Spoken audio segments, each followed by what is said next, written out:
एक कबूतर था, आम सा नहीं, नहायत सफेद, जैसे रुई का गाला। उसकी आंखों में अजब सी चमक थी, जैसे वो कोई राज जानता हो, कोई ऐसा राज जो सदियों से सीना दर सीना चलता आ रहा हो और जिसे सिर्फ वही लोग समझ सकते थे जिनके दिल में सच की जुस्तजू हो, यकीन की आग हो और दुआ की तपिश हो। वो कबूतर रोज सीहोन के आसमानों पर चक्कर लगाता, फिर कलंदर के दरबार के गुंबद पर बैठता, खामोशी से सबको तकता और शाम होने से पहले कहीं गायब हो जाता। लोग उसे बाबा का परिंदा कहते, क्योंकि जब भी कोई बहुत ज्यादा टूट जाता, जब कोई इंसान गम की इंतहा पर होता और उसके पास लफ्ज भी न बचते, सिर्फ आंखों से टपकते हुए आंसू होते, तब वो कबूतर कहीं ना कहीं से जाहिर हो जाता और उस लम्हे दरबार की फजा बदल जाती, जैसे वक्त थम जाता हो, जैसे कुदरत खुद सुन रही हो। एक दिन ऐसा ही हुआ।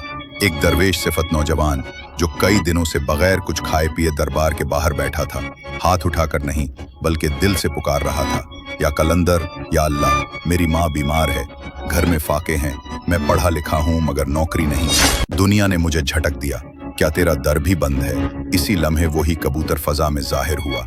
उसके पर सुनहरी धूप में दमक रहे थे और सबकी निगाहें जैसे खुद ब खुद आसमान की तरफ उठ गईं। परिंदा नीचे उतरा, आहिस्ता आहिस्ता चलता हुआ उस नौजवान के कदमों तक आया और अपनी चोंच से एक छोटा सा सिक्का उसके सामने रख दिया। ये सिक्का चमकता हुआ सोना था। दरबार के अंदर सन्नाटा छा गया। लोग हैरत और अतीदत के दरमियान लर्जने लगे। किसी को अपनी आंखों पर यकीन नहीं आ रहा था, मगर कलंदर मुस्कुरा रहे थे। उन्होंने कहा, यह रब का पैगाम है, अगर यकीन हो तो वो हवाएं भी तुम्हारे हक में लिख देता है जो कभी तुम्हें मिट्टी में उड़ाने के लिए भेजी जाती थी। वो नौजवान सिक्का लेकर बाहर निकला तो दरवाजे पर एक बुजुर्ग ने उसे आवाज दी, बेटा तुम्हें काम चाहिए, मेरे साथ चलो, अल्लाह ने तुम्हें मेरे वसीले से रिस्क भेज दिया है। और यूं वो दिन उसकी जिंदगी का मोड़ बन गया। न सिर्फ माँ का इलाज हुआ बल्कि रिस्क के दरवाजे खुले और उसकी दावों ने कई और दिलों को जगा दिया।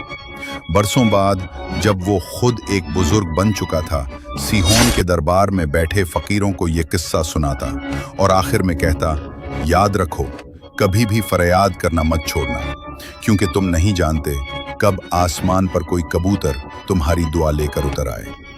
मगर एक लड़के ने उससे पूछा, बाबा क्या वाकई ऐसा कोई कबूतर आता है? तब उसने मुस्कुराकर जवाब दिया, नहीं बेटा, ये सिर्फ एक फर्जी किस्सा है, मगर अगर इस कहानी से तुम्हें उम्मीद मिले, तुम्हारा दिल अल्लाह की तरफ माइल हो, अगर कोई बात दिल में उतर जाए तो ये झूठ भी सच से बेहतर है, क्योंकि बाज झूठ ऐसे होते हैं जो दिलों में यकीन जगा देते हैं और बाज सच इंसान को खाली कर देते हैं।